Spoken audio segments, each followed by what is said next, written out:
Hello students, welcome back to this wonderful channel. मेरा नाम है नदीम, आपका mentor, educator and teacher. So guys, as we know कि हम सीरीज चला रहे हैं जहां पर आईसीएसई 10th बोर्ड के लिए इंपॉर्टेंट क्वेश्चंस के बातें कर रहे हैं. हम इससे पहले हमने 2-3 चैप्टर्स के कर रखे हैं. आज मैं साउंड चैप्टर से आपके लिए important and expected questions numericals लेकर आया हूं. तो इस वीडियो को पूरा आखिर तक देखेंगे. जितने भी क्वेश्चंस मैं यहाँ पे करवाऊंगा that will be sufficient for your upcoming exams. देखिए एग्जाम्स में जो पैटर्न पर जिस पैटर्न पर आपके क्वेश्चंस आ रहे हैं, जो पीवाईक्यूज हैं, जिस पैटर्न पे पूछे जा रहे हैं, वो सारे क्वेश्चंस यहां पर आपको करवाऊंगा. 10 से 12 क्वेश्चंस होंगे जो कि इंपॉर्टेंट होंगे. मैं आपसे रिक्वेस्ट करता हूं आप चैनल को सब्सक्राइब कर लें, और अगर आप कुछ पूछना चाहते हैं, आपको कुछ प्रॉब्लम है, तो आप टेलीग्राम भी ज्वाइन करके वहां पर मुझसे पूछ सकते हैं और मैं कोशिश करूंगा आपके आंसर्स देने का. टेलीग्राम का लिंक डिस्क्रिप्शन में आपको मिलेगा. देर नहीं करते शुरू करते हैं आज के इस वीडियो को, जहां पर हम साउंड चैप्टर से कुछ इंपॉर्टेंट क्वेश्चंस के बारे में डिस्कस करने वाले हैं. सो गाइस, यहां पर कुछ कॉन्सेप्ट को समझ लेते हैं. देखिए किसी चैप्टर्स को पढ़ने से पहले अगर मुझे उस बेसिक कॉन्सेप्ट्स के बारे में पता हो तो शायद हमारे लिए प्रॉब्लम को सॉल्व करना इजी हो जाता है. आप पूरा चैप्टर पढ़ सकते हैं अगर आपके पास टाइम है तो, बट यहां पर मैं कॉन्सेप्ट्स बताऊंगा वो आप याद रखेंगे. साथ साथ जो इंपॉर्टेंट क्वेश्चंस में क्या कॉन्सेप्ट यूज हो रहा है वो भी मैं आपको बताते जाऊंगा. देखो बच्चा, सबसे पहला जो टॉपिक है हमारा रिफ्लेक्शन ऑफ लाइट के ऊपर है. देखो रिफ्लेक्शन ऑफ लाइट के ऊपर है. रिफ्लेक्शन ऑफ लाइट में आपको सबसे पहले रिलेशन पता होना चाहिए वेलोसिटी, वेवलेंथ एंड फ्रीक्वेंसी के बीच में. यहां पर ओके वेट अ सेकेंड. आइए देखिए, जो हमारे पास v है that is velocity of light. So velocity of sound is equal to that is frequency into wavelength. Lambda को मैं वेवलेंथ लिखता हूं. ये रिलेशन आपको पता होनी चाहिए. Velocity is equal to frequency into wavelength. Reflection of sound, जैसे हम लाइट का रिफ्लेक्शन पढ़ते हैं, साउंड का भी रिफ्लेक्शन होता है किसी भी ऑब्जेक्ट से. एंड अगर ये रिफ्लेक्शन हो रहा है ना, उसे हम इको कहते हैं. जो रिफ्लेक्शन के बाद आवाज आती है हमारे पास दैट इज इको. ठीक है, तो अगर यहां से साउंड का प्रोडक्शन हो रहा है, अगर यहां पर कोई ऑब्स्टैकल है, लेट्स से कोई ऑब्स्टैकल है, अगर आपको मैं ये पूछता हूं कि कितने समय बाद आपकी आवाज वापस आ जाएगी रिफ्लेक्ट होकर, आवाज यहां से यहां जाएगी, वापस भी आएगी, ये बच्चा d डिस्टेंस है, तो टोटल डिस्टेंस आपका क्या हो जाता है? अगर आपको टाइम निकालना हो जाने का और आने का, जाने का टाइम और आने का टाइम, टोटल टाइम t. ठीक है, टोटल टाइम t. और मुझे पता है टाइम बराबर होता है distance upon speed, velocity. Distance कितना हो जाएगा? जाने के लिए d, आने के लिए भी d डिस्टेंस बच्चा, total distance 2d divide by v. ठीक है, डिवाइड बाई v. यही चीजें मैंने यहां पर मेंशन की है कि टोटल टाइम है ये. This is total time. Remember, total time जाने का समय और आने का समय, साउंड के जाने का और टकरा के वापस आने का. यहां से साउंड टकराएगा, वापस जाएगा, टकरा के वापस आएगा, तो टोटल टाइम हमारा क्या हो जाएगा यहां पर 2d बाई v. जो स्टूडेंट्स यहां पर ध्यान दे दो. इसके बाद अगर आप रिफ्लेक्शन ऑफ साउंड के कॉन्सेप्ट्स को समझ गए, इको, रिवर्बरेशन, ये सारे कॉन्सेप्ट्स आप पढ़ लेंगे, उसके बाद आपको जो कॉन्सेप्ट आता है थ्योरेटिकल होगा, natural, damped and forced vibration. Natural, damped and forced vibration. देखो we know to and vibration is nothing but to and fro motion, and because of vibration sound का प्रोडक्शन होता है. बात करते हैं कि ये है क्या नेचुरल, डैम्प्ड एंड फोर्स्ड. बहुत ही इजी वे में समझेंगे इसको. देखो, अगर कभी भी किसी स्ट्रिंग में या किसी भी ऑब्जेक्ट में आप वाइब्रेशन देते हो, and if it is in vacuum, अगर वो वैक्यूम के अंदर होगा, अगर यहां पर कोई भी एयर रेजिस्टेंस नहीं हो, वैक्यूम में होगा, फॉर एग्जांपल पेंडुलम, एक बार आपने इसे फोर्स लगाकर छोड़ दिया तो ये अपनी जगह से टू मोशन करेगा, देन वो फ्रो मोशन करेगा, एंड वो करता ही जाएगा. नेचुरल फ्रीक्वेंसी पर अपने नेचुरल मोशन होगा इसका. बेसिकली यहां पर नेचुरल वाइब्रेशंस होता रहेगा. और ये कब होगा? Without any resisting force. यहां पर रोकने के लिए कोई फोर्स नहीं है. इसे हम कहते हैं natural vibration. Free from restrictions और फ्री फ्रॉम एक्सटर्नल फोर्स. कोई भी यहां पे एक्सटर्नल फोर्स काम नहीं कर रहा है, उसे नेचुरल वाइब्रेशन करेंगे. एक बार आपने उसे वाइब्रेट कर दिया, वो करता ही रहेगा वाइब्रेट. दूसरा है बच्चा डैम्प्ड वाइब्रेशन का नाम ही वहां पर डैम्पिंग कर देंगे. कोई आपको अगर ये वाइब्रेट कर रहा है, एयर यहां पर है बच्चा, एयर का रेजिस्टेंस लगेगा, and because of air resistance ये वाइब्रेट करते रुक जाएगा. ठीक है, ये वाइब्रेट कर रहा है बच्चा. देखो अगर वाइब्रेट कर रहा है करते करते करते करते स्टॉप हो जाएगा। तो अगर सडनली टाइम के बाद वो स्टॉप हो जाता है vibrations because of resisting force, वहां पर डैम्प्ड वाइब्रेशन कहलाएगा। फोर्स्ड वाइब्रेशन का मतलब क्या है? वाइब्रेशन फोर्स्ड का मतलब ये हो रहा है कि आप उसको फोर्स देकर वाइब्रेट करवा रहे हो, है ना। आप उसे अलग से एक फोर्स लगा रहे हो जिसकी वजह से, एक्सटर्नल फोर्स की वजह से वो वाइब्रेट कर रहा है, बिकॉज ऑफ एक्सटर्नल फोर्स, है ना। यहां पर कुछ एक्सटर्नल फोर्स है जिसकी वजह से वो वाइब्रेट कर रहा है, उसे हम फोर्स्ड वाइब्रेशन कहते हैं। ठीक है, अब इंपॉर्टेंट क्या है आपको समझना, आपको इंपॉर्टेंट क्या है वो समझाता हूं। देखो, नेचुरल वाइब्रेशन स्ट्रिंग में कैसा होगा? स्ट्रिंग में सपोज ये हमारे पास एक स्ट्रिंग है जो दोनों साइड से, आपको समझ लेना इस चीज को, अगर ये दोनों तरफ से कैसे रेस्ट पर है, यहां पर आपको फ्रीक्वेंसी निकालनी है स्ट्रिंग में। अगर इस पॉइंट पर मिड पॉइंट पर, बिल्कुल मिड पॉइंट पर अगर आप नीचे से खींचते हो, एक वाइब्रेशन देते हो, क्या होगा? ये ऊपर जाएगा और नीचे इस तरह से आपको वाइब्रेशन होगा, ऊपर नीचे का वाइब्रेशन होगा। मिड पॉइंट से हमने किया है, ठीक है। तो इसकी फ्रीक्वेंसी क्या होगी पता है? इसकी फ्रीक्वेंसी हम मानते हैं एफ। सेकंड केस देख लो, अगर ये दोनों साइड से फिक्स्ड है और वाइब्रेशन आप मिड पर नहीं देकर कहां पर दे रहे हो? आप मिड पर नहीं, देखो यहां कहीं दे रहे हो, ठीक है, मिड से भी आगे जाकर, ठीक है।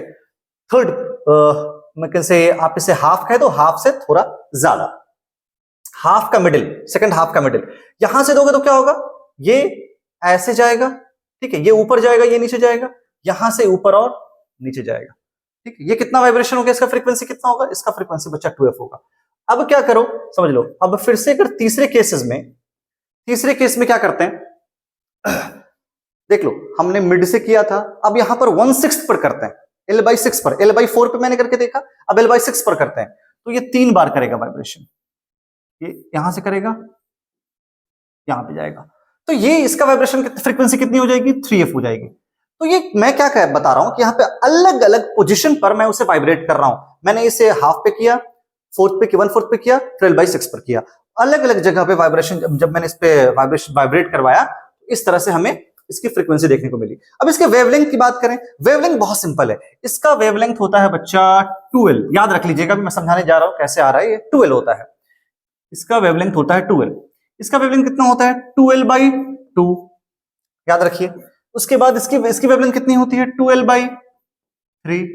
आपको वेव फ्रीक्वेंसी और याद रखना है इसका वेवलेंथ। याद रखिए, इसे हम कहते हैं प्राइमरी, या फिर प्राइमरी हम वाइब्रेशन कहेंगे, या फिर जो कि फर्स्ट से भी जो पहले का है, प्राइमरी कहते हैं इसे हम, प्राइमरी वाइब्रेशन कहिए, इसे प्राइमरी कहते हैं। इसे हम फर्स्ट कहेंगे, फर्स्ट वाइब्रेशन ये हमारा, इसे हम सेकंड वाइब्रेशन कहेंगे।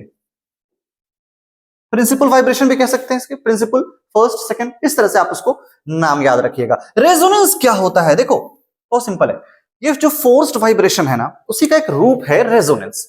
रेजोनेंस का मतलब ये हो गया कि एक कोई भी हमारे पास मटेरियल है जो कि उसकी एक नेचुरल फ्रीक्वेंसी है, उस फ्रीक्वेंसी पे वो वाइब्रेट करना चाहता है। लेट्स से इसकी नेचुरल, सपोज एक मटेरियल है, इसकी नेचुरल फ्रीक्वेंसी है 10 हर्ट्ज एंड वो नेचुरल फ्रीक्वेंसी पे वाइब्रेट करना चाहता है। अब मैं क्या कर रहा हूं, एक अलग से कोई दूसरे मटेरियल में बेसिकली एक एक्सटर्नल पीरियोडिक फोर्स लगा रहा हूं जिसकी फ्रीक्वेंसी भी 10 हर्ट्ज है। यहां पर इसकी 10 हर्ट्ज है, अलग से मैं एक एक्सटर्नल पीरियोडिक फोर्स लगा रहा हूं या फिर वाइब्रेट करवा रहा हूं किसी मटेरियल में जिसकी फ्रीक्वेंसी भी 10 हर्ट्ज ही है। अगर इन दोनों की फ्रीक्वेंसी, ये तो है तो फोर्स वाइब्रेशन ही, बट अगर दोनों की फ्रीक्वेंसी मैच कर जाती है तो वहां पर एम्पलीट्यूड बहुत ज्यादा बढ़ जाता है, वहां पर एम्पलीट्यूड बहुत ज्यादा बढ़ जाता है वाइब्रेशन का, और इस कंडीशन को हम, लाउडनेस बहुत ज्यादा बढ़ जाती है, उस कंडीशन को कहते हैं resonance. It's a type of force vibration, it's a kind of force vibration जिसमें कि फ्रीक्वेंसी, नेचुरल फ्रीक्वेंसी और जो हमारी फोर्स्ड फ्रीक्वेंसी है वो दोनों मैच कर जाएगी। समझ में आ रही बात है? ठीक है, मैं क्वेश्चंस करवाऊंगा, शायद क्लियर हो जाएगा। एयर कॉलम में आपको पढ़ना है कि रेजोनेंस कैसे काम करता है। एयर कॉलम में है, ये देखो, जैसे जैसे लेंथ आपका एयर कॉलम का बढ़ेगा, resonance eight L and 3L, आपको रेजोनेंस कहां दिखेगा एयर कॉलम में? L पे। अगर ये हमारे पास एयर कॉलम है, पानी भर रखा है हमने, यहां पे एयर कॉलम है, तो L डिस्टेंस पर, L डेप्थ पर आपको देखने को मिलेगा एयर, जो हमारा कैसे रेजोनेंस वहां पर देखने को मिलेगा।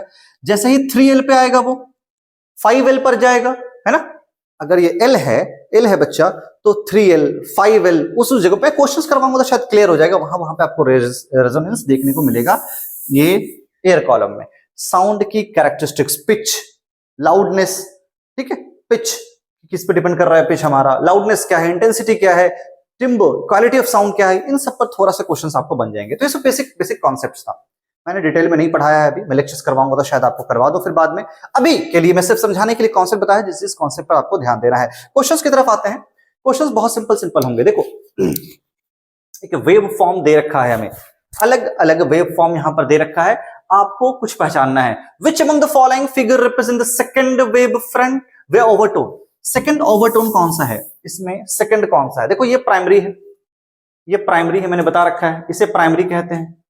प्राइमरी के बाद ये जो देखने को मिल रहा है आपको, ये क्या है?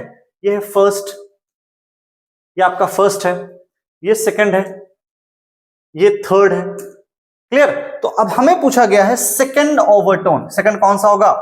जल्दी बता दो, सेकंड कौन सा होगा? फिगर नंबर 3, फिगर नंबर 3 ये आपका सेकंड होगा। ये प्राइमरी, फर्स्ट, सेकंड, क्लियर? याद रहेगा। Which among the following figures will represent fundamental tone for a wavefront? Fundamental कौन है? प्राइमरी कौन है? ये है फंडामेंटल, ये हमारा फंडामेंटल, ये वाला बच्चा फंडामेंटल है। तो figure number 1 is right answer. Clear है? याद रहेगा फंडामेंटल कौन सा है, मैंने बता रखा है।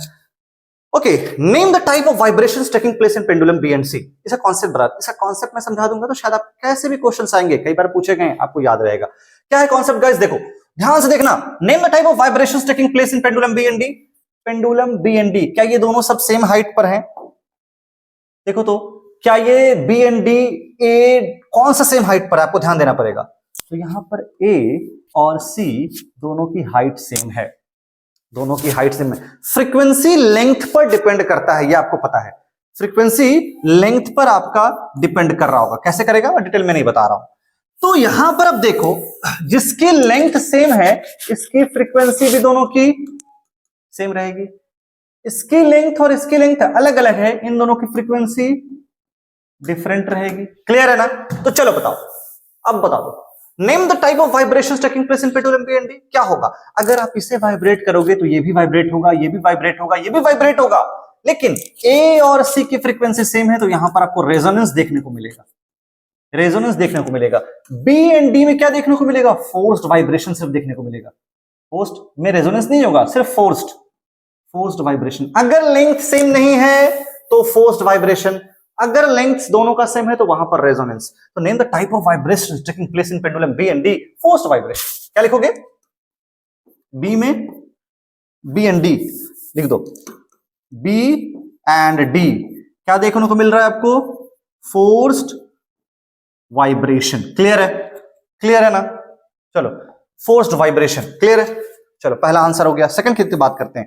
What is the state of pendulum C? C का स्टेट क्या है? रेजोनेंस, रेजोनेंस है, resonance, resonant at C. C पर रेजोनेंस क्यों है? लेंथ सेम है, फ्रीक्वेंसी आपको मैच कर जाएगी।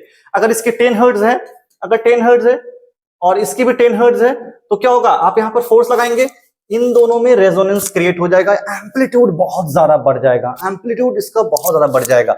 State the reason for the type of vibration pendulum B and C. B and C में क्या कारण है? देखो, what state the reason, reason बताना है आपको, बिकॉज इनकी लेंथ सेम नहीं है। बी लिख देंगे, C same length as B, same length as A. यहां पे क्या होगा? रेजोनेंस, रेजोनेंस होगा। और बी में क्या है? डिफरेंट लेंथ है। अब बी में यही लिख देंगे डिफरेंट लेंथ है, इस वजह से वहां पर आपको रेजोनेंस नहीं होगा, फोर्स्ड वाइब्रेशन देखने को मिलेगा। आगे बढ़ते हैं। A freely suspended pendulum in air is disturbed once and left to oscillate on its own. Freely छोड़ दिया है, ऑसिलेट कर रहा है pendulum. Name the type of vibration. Air में छोड़ दिया है, in air is disturbed once and left to oscillate on its own. Name the type of vibration. कौन सा होगा? अगर एयर में है तो एयर का रेजिस्टेंस होगा, अगर एयर का रेजिस्टेंस है वहां पर तो वो डैम्प्ड वाइब्रेशन होगा। Type of vibration, damped vibration. State one way to decrease the frequency of vibration. किस तरह से उसकी फ्रीक्वेंसी को आप डिक्रीज कर सकते हैं, ये आपके लिए मैं क्वेश्चन दे रहा हूं। फ्रीक्वेंसी को उसको कैसे डिक्रीज करेंगे आप कमेंट बॉक्स में बताएंगे, ठीक है? तो अगर इसे वैक्यूम में रख देते हैं, कहीं पर भी एयर नहीं है, वहां पर नेचुरल फ्रीक्वेंसी पे वो वाइब्रेट करेगा, ठीक है? चलिए, draw a graph between displacement from mean position and the time for a body executing from vibrating in a vacuum. हमें वैक्यूम में वाइब्रेट कर रहा है तो उसका ग्राफ कैसे बनेगा? देखो, अगर वैक्यूम में तो वहां पे क्या होगा, नेचुरल फ्रीक्वेंसी पर वो वाइब्रेट करता रहेगा नेचुरल वाइब्रेशन वहां पे। तो यहां पर आपको इसकी एम्पलीट्यूड नहीं बदलेगी, एम्पलीट्यूड टाइम के साथ नहीं बदलेगी, डिस्प्लेसमेंट टाइम का कुछ इस तरह का ग्राफ बनेगा। याद रखिएगा ये हमारा नेचुरल वाइब्रेशन है। ये क्या है, नेचुरल वाइब्रेशन। मैं क्वेश्चंस बता रहा हूं, आपको डिटेल में आंसर चाहिए, कोई भी समझ में नहीं आ रहा आप टेलीग्राम पर मुझे जाकर पिंग करेंगे, मैं वहां पर आपको आंसर बताऊंगा। ये नेचुरल वाइब्रेशन है। अगर डैम्प्ड होता तो कैसा होता डैम्प्ड वाइब्रेशन, इसकी फ्रीक्वेंसी कम होती रहती, ठीक है, इसकी एम्पलीट्यूड कम होती रहती। क्लियर। चलो third question, a sound wave travelling in water has wavelength 0.4 metre. Wavelength दे रखा है, गिवन क्या है देख लो। वेवलेंथ का मतलब होता है लेमडा 0.4 मीटर। और क्या दे रखा है, क्या ये ऑडिबल है साउंड, जब स्पीड दे रखा है हमें, स्पीड इज 1400 मीटर पर सेकेंड। ऑडिबल कब होता है, ऑडिबल 20 हर्ट्ज से 20 किलो हर्ट्ज के बीच में, 20,000 हर्ट्ज के बीच में ऑडिबल साउंड है ह्यूमन एयर के लिए। अगर अभी मैंने बताया है आपको V is equal to F into lambda relation, आपको यहां से फ्रीक्वेंसी निकालनी है पहले, ये पता करने के लिए V by lambda, and what is V, 1400 divide by 0.4। आप इसे करना चाहेंगे तो ऑलमोस्ट 3500 आपको यहां पर हर्ट्ज फ्रीक्वेंसी आ जाएगी।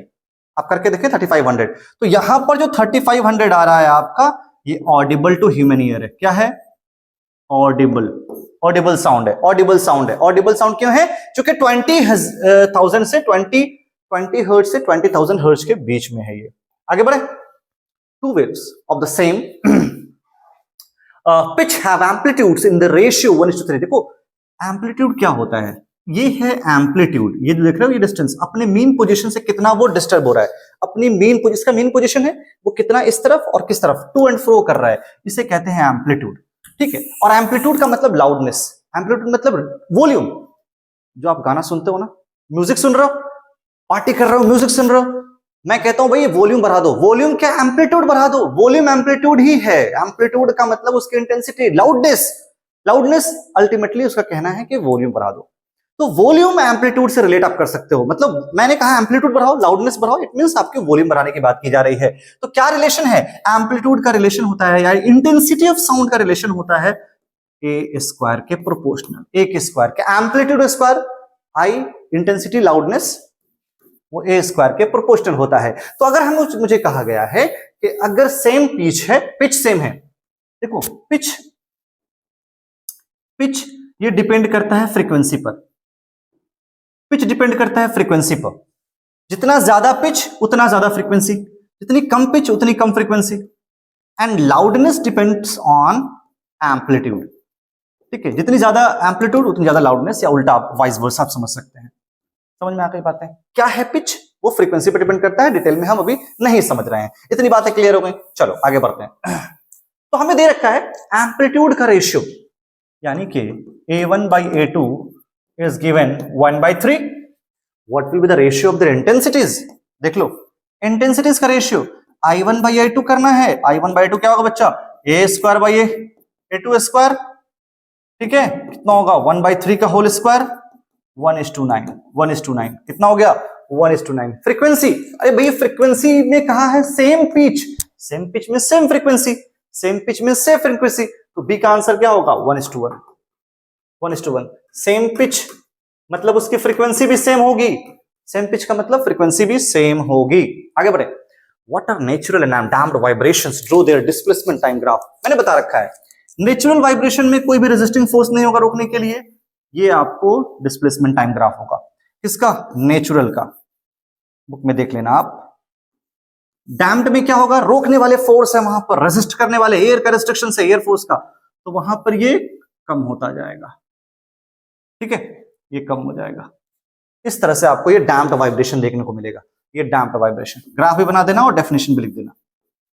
डैम्प्ड वाइब्रेशन, इसकी एम्पलीट्यूड कम होती गई। डिफाइन रेजोनेंट वाइब्रेशन, मैंने बताया है। देखो रेजोनेंट का मतलब क्या है, यहां पर अगर मेरे पास कोई मटेरियल है, ये इसकी नेचुरल फ्रीक्वेंसी है, मैं समझा रहा हूं रेजोनेंस का, इसकी नेचुरल फ्रीक्वेंसी लेट से 10 हर्ट्ज है। यहां पर आपने इसमें फोर्स लगाया, फोर्स दिया, और फोर्स लगाने से क्या किया, इसकी फ्रीक्वेंसी आ गई 10 हर्ट्ज। तो ये दोनों मैच कर गया, मैच कर गया। नेचुरल फ्रीक्वेंसी है इसकी, इस मटेरियल की नेचुरल फ्रीक्वेंसी है ये 10 हर्ट्ज।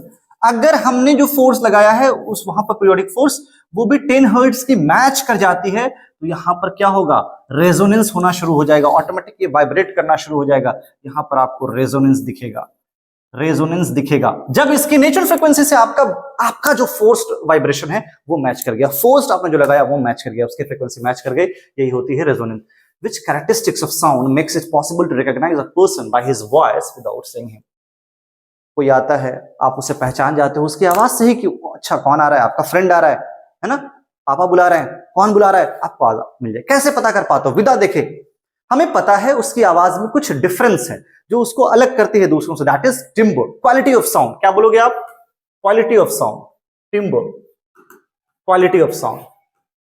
कौन सी कैरेक्टरिस्टिक्स है वो, टिम्बर, क्वालिटी ऑफ साउंड। आगे बढ़ते हैं। देखो अब आप बना लोगे, अब सारे क्वेश्चन आप कर सकते हो।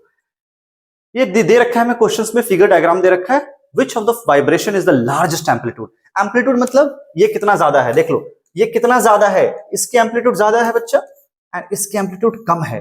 तो जिसमें ये ऊपर नीचे ज्यादा दिख रहा होगा आपको उसकी एम्पलीट्यूड ज्यादा है, यानी कि वो दूर दूर तक वाइब्रेट हो रहा है, टू एंड फ्रो दूर दूर कर रहा है, इसकी वाइब्रेशन कम है, एम्पलीट्यूड कम है। ज्यादा वाइब्रेशन है, एम्पलीट्यूड ज्यादा है। देखो ऊपर तक कौन जा रहा है अपनी मीन पोजीशन से, ये जा रहा है, ये तो यहीं तक है, ये ज्यादा है, ये ज्यादा है, इसकी ये डिस्टेंस ज्यादा है, तो मैं कह सकता हूं लार्जेस्ट एम्पलीट्यूड किसकी होगी, बी की। Which of the vibration is of the least frequency, frequency कम किसकी है, मैं बताया इसकी फ्रीक्वेंसी f होती है, इसकी फ्रीक्वेंसी 2f है, इसकी फ्रीक्वेंसी 3f है, तो किसकी फ्रीक्वेंसी कम है, दैट इज c, मैंने बता रखा है आपको। What is the ratio the frequency between a and c, a और c की फ्रीक्वेंसी का रेशियो क्या होगा, a and c 3:1, 3f by f 3:1, क्या देंगे आप 3:1, a और c का 3f by f कर देंगे 3:1, clear. What is the ratio of the wavelength between B and A? B का wavelength क्या होता है, याद रखना, B का wavelength क्या होता है, मैंने बताया था 2L/2, 2L/2। इसका wavelength क्या होता है 2L/3, B and A। अब करके देख लो, ये थर्ड के लिए था ना, फोर्थ के लिए देखो, B and A बोला है ना, B कितना है 2L/2 divided by 2L/3, 2L/3। अब देख लो 2L/2 इंटू 3/2L, ठीक है, कितना आ गया, कितना आ गया, ध्यान दे दो, 2L कट भी जाएगा 3:2 बचेगा, क्या बचेगा 3:2, 3:2, 3:2। मैंने पढ़ा रखा है अभी आपको 2L/3, 2L/2 इस तरह से। अगर आप देखो सेकेंड मैं आपको दिखाता हूं, ओके चलो मैं लास्ट में को बता दूंगा, यहां ध्यान देना। चलो इस क्वेश्चन में ध्यान देते हैं। A vibrating tuning fork is placed over the mouth of a burette filled with water। एक burette है, एक burette है, यहां पर इसमें पानी भर रखा है, यहां पर हमने ट्यूनिंग फॉर्क यहां पे लगा दिया, ट्यूनिंग फॉर्क ट्यून करने के लिए, वाइब्रेशन वाइब्रेट करने के लिए, ठीक है। अब इस टैप को ओपन कर दिया, यहां से टैप को हमने ओपन कर दिया, ओपन करने पर पानी गिर रहा है, ठीक है। व्हाट डू यू ऑब्जर्व, क्या ऑब्जर्व करते हो भाई, ऑब्जर्व क्या करना है, जैसे जैसे आपका ये बढ़ेगा, ये आपका बढ़ेगा है ना, यहां पर बढ़ेगा तो आपको रेजोनेंट फील होना शुरू होगा। देखो यहां पर जैसे जैसे बढ़ेगा इससे इसकी फ्रीक्वेंसी मैच होना शुरू होगी, तो एक पर्टिकुलर लेंथ एल पर इसकी फ्रीक्वेंसी मैच कर जाएगी। अगर एल पर ये मैच कर रहा है, एच पर एल पर अगर इसने मैच कर लिया फ्रीक्वेंसी, तो वहां पर फिर कब करेगा 2L पर मैच करेगा, सॉरी 3L पर मैच करेगा, फिर ये 5L पर मैच करेगा। याद रखना फ्रीक्वेंसी जहां जहां पर इसकी फ्रीक्वेंसी लेट्स से 10 हर्ट्ज है और यहां पर पहुंचने पर एक लेंथ पर 10 हर्ट्ज की फ्रीक्वेंसी मैच कर गई एयर कॉलम की, तो फिर 3L पर मैच करेगी। लेट्स से यहां पर 2 सेंटीमीटर में मैच कर गया, तो फिर कब करेगा 6 पे करेगा, फिर कब करेगा 10 पर करेगा। इस तरह से याद रखना L, 3L, 5L पर एयर कॉलम जहां जहां बढ़ेगा वैसे वैसे वो मैच करेगा, वहां वहां पर रेजोनेंस देखने को मिलेगा, वहां पर आप इसकी एम्पलीट्यूड ज्यादा देखने को मिलेगी। तो name the phenomena when does it happen, कब होता है, L पर होता है, 2L पर होता है, 3L पे होता है, सॉरी L, 3L, 5L पर होता है। कौन सा रेजोनेंस का फिनोमेना। अगर फर्दर गिराते हैं तो क्या ऑब्जर्व करते हैं, वही आप ऑब्जर्व करोगे ना, एक पर्टिकुलर लेंथ पर वहां पर फ्रीक्वेंसी मैच कर जाएगी, रेजोनेंस देखने को मिलेगा, और 3L पर पहुंचने के बाद और वो रेजोनेंस कम हो जाएगा, वहां पर उसकी फ्रीक्वेंसी फिर कम होगी, फिर बढ़ेगी, एक पॉइंट पर आने के बाद आपको देखने को मिल जाएगा रेजोनेंस। फिर से वही डायग्राम है, कौन सा डायग्राम? प्रिंसिपल नोट है, बता दोगे आप? ये फंडामेंटल प्रिंसिपल नोट है हमारा, प्राइमरी नोट ये वाला। हाँ, ये प्रिंसिपल नोट है, ये हमारे पास फर्स्ट है, ये थर्ड नोट है। Which vibration has the frequency 4 times? Simple है, एक टाइम, दो टाइम, तीन टाइम, 4 टाइम वाइब्रेशन यहां पर आप देखने को मिल रहा है, तो आप कह दोगे ये वाला 4F। तो ये हो गया थर्ड, ये हो गया first. Which vibration has the longest wavelength? यहां पर longest wavelength आपको किसका मिल रहा है? फर्स्ट का, तो आप आंसर दोगे फर्स्ट।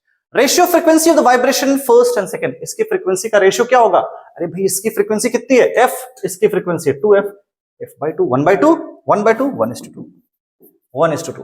क्लियर रहेगा? F/2F। समझ में नहीं आ रहा है तो पूछ लीजिएगा मुझसे, पर सारे क्वेश्चंस आपको करने हैं।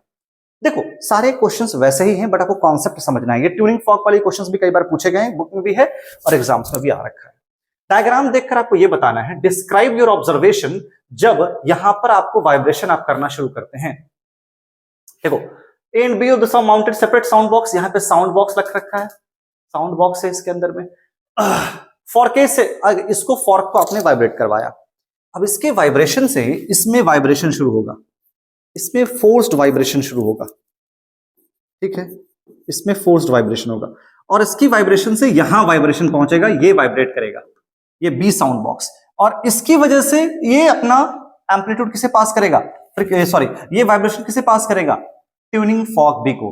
And when frequency of A matches with the frequency of B, एक पॉइंट पर मैच कर जाएगा, तो वहां पर आपको रेजोनेंस देखने को मिलेगा। State the principle is illustrated, कौन सा प्रिंसिपल है? रेजोनेंस का प्रिंसिपल है, यहाँ पे रेजोनेंस का प्रिंसिपल है, यही बातें आपको लिखनी है। क्या होगा यहाँ पे?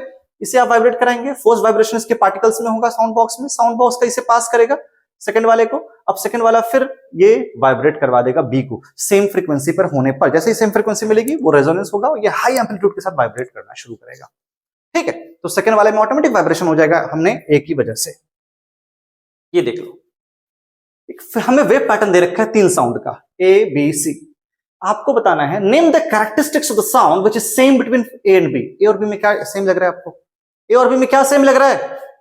ए और बी में उसकी क्वालिटी सेम होगी, ए और बी में उसकी एम्पलीट्यूड सेम है, एम्पलीट्यूड सेम है बच्चा, क्वालिटी और एम्पलीट्यूड सेम है, ठीक है, कोई दिक्कत नहीं है।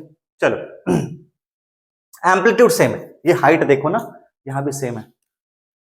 बी और सी में कुछ सेम है क्या? कुछ भी नहीं, नथिंग, नथिंग, कुछ भी सेम नहीं है।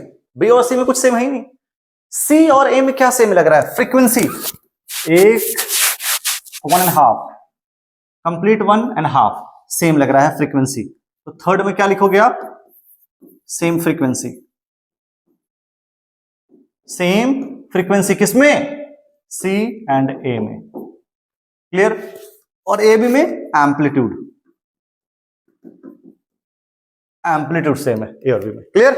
चलिए ओके, दैट्स इट, इतने ही सारे क्वेश्चंस थे। जितने भी क्वेश्चंस मैंने करवाए हैं सारे आपके पीवाईक्यूज में आ चुके हैं। क्वेश्चंस यही होगा, थोड़ा पैटर्न डिफरेंट होगा, मानकर चलिए आपको इस चैप्टर से क्वेश्चंस आपको लगभग 6 से 10 नंबर के बीच में आ ही जाएंगे। तो मैं आपसे रिक्वेस्ट करता हूं इस क्वेश्चंस को छोड़कर मत जाइए। अगर आप पूरा नहीं पढ़ना चाहते, थ्योरेटिकल आप डेफिनेशंस वगैरह याद कर लीजिए, difference between forced vibration and natural vibration, इस तरह के रेजोनेंस का आपको थोड़ा कॉन्सेप्ट याद कर लीजिए, डेफिनेशंस वगैरह, that's will be enough in सारे न्यूमेरिकल्स के साथ। तो इतना ही इस वीडियो में, अगली वीडियो मिलते हैं। अच्छे से पढ़ाई कीजिए, एग्जाम्स की तैयारी कीजिए, टाइम बहुत कम है। अगर आपको कोई डाउट आ रहे हैं, कुछ प्रॉब्लम आ रहा है, तो आप मुझे लिखें टेलीग्राम पर, आप कमेंट बॉक्स में बताएं, वीडियोस को लाइक जरूर करें ताकि जिनको भी इस तरह की प्रॉब्लम हो उन तक ये वीडियो पहुंचे। और ऐसे कई सारे वीडियोस आपको मिलते रहेंगे। अगर आपको कोई स्पेसिफिक वीडियो चाहिए, अगर कोई डाउट है, तो आप मुझे कमेंट बॉक्स में लिखेंगे, मैं उस पर भी आपको चीजें बताकर बताऊंगा। ऐसे बहुत सारे वीडियोस और लेक्चर्स आते रहेंगे, मिलेंगे नए वीडियो में। Till then enjoy your time and take care, goodbye, thank you.